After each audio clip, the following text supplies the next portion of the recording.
irmão na palavra, Senhor, e no meu coração.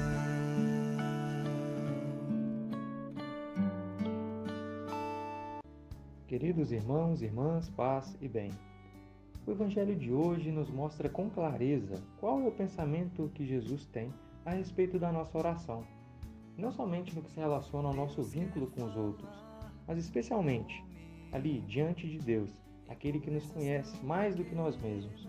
Lendo o Evangelho de hoje, podemos perceber uma mensagem a qual pode ser capaz de mudar a nossa vida de forma concreta, uma vez que passamos a compreender o sentido real do ato de ser humilde, não apenas do conceito de humildade, ou seja, podemos ser transformados interiormente e a partir daí executar gestos no nosso dia a dia que irão nos proporcionar sentimentos bons e alegres. A partir disso, é interessante verificar no Evangelho os dois tipos de oração.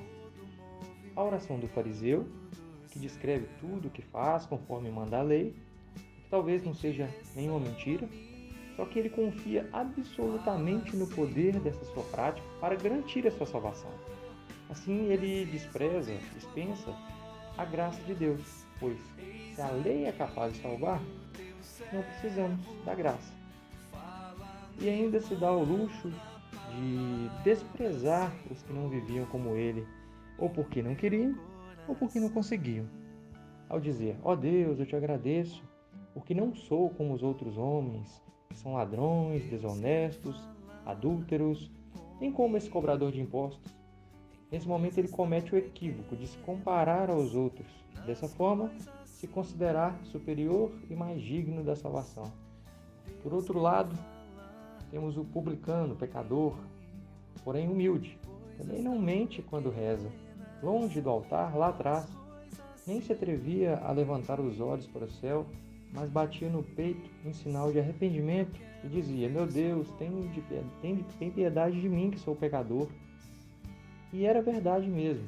Ele era considerado, na época, ladrão, opressor do seu povo, traidor da sua raça, mas ele tem consciência disso, ele tinha consciência disso, e não só disso, mas do fato de que por ele mesmo, ele era incapaz de mudar aquela sua situação moral. A sua única esperança seria então se jogar diante da misericórdia de Deus. E para o espanto dos ouvintes, Jesus afirma que aquele desprezado e publicano, ele voltou para casa justificado por Deus, e não o outro.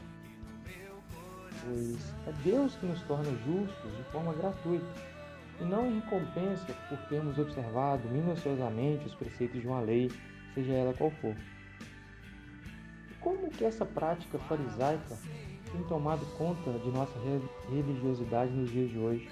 Como as nossas palavras e atitudes podem, em determinados momentos, ter preferência por observar os detalhes de determinada parte da lei, em detrimento do acolhimento e do amor ao próximo, o que seria um fundamento tão mais amplo, e dignamente cristão.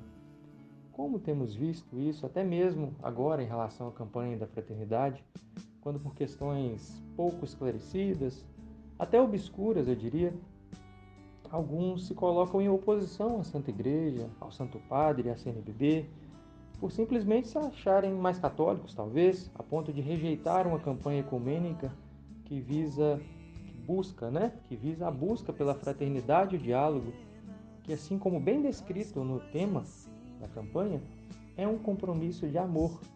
Nada além disso. Um amor que muitos de nós preferimos ignorar. Além desse aparente egoísmo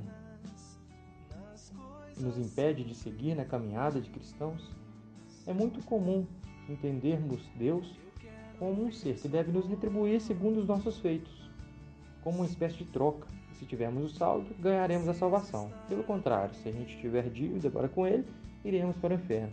Só que nesse ponto nós esquecemos da misericórdia e da graça de Deus, pois é Deus que nos salva, sem mérito algum nosso.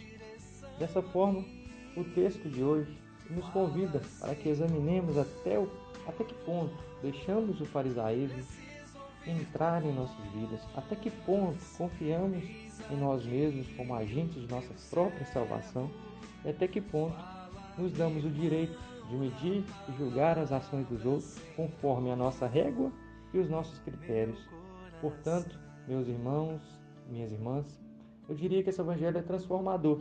Ele vem ensinar para nós que a nossa oração é um meio de comunicação eficaz com o Pai, mas só subirá aos céus se dessa oração nascer um coração humilde, simples e puro. Se quisermos ser justificados e elevados diante de Deus, nós precisamos nos diminuir para que Deus cresça em nós. Meu Deus, é preciso que eu me esvazie de mim, que eu diminua e que Cristo cresça em meu ser.